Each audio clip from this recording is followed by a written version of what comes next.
Fanskanaal hier al van de Hoenekop.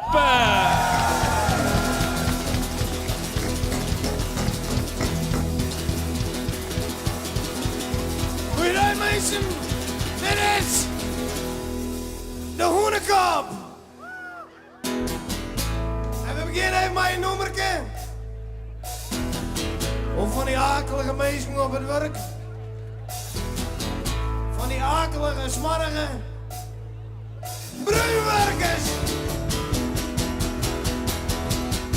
Du bist een bruinwerker, jonkie. En kom kroeper bij de baas. Du bist een bruinwerker, jonkie. En dan kroest hem in een haat. Lies als een wachter en een naast die maat. Du bist een bruinwerker, boeken. En ik hoor die in de gat.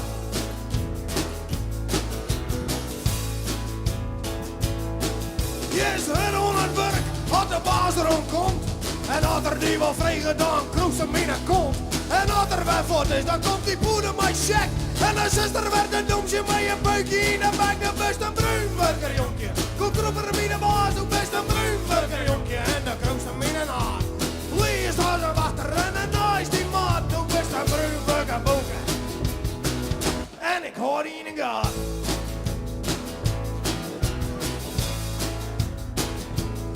Als er een fout maken is, dan is gewoon een kantoor.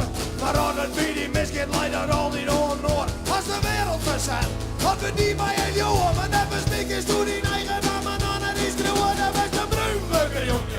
Komt erop er bij de baas, dat best een bruinburger, jonkje. En dan kroest hem in mijn haat. Lees als een wachter en een nice die man. Dat best een bruinburger, boeken. En ik hoor die in de gat.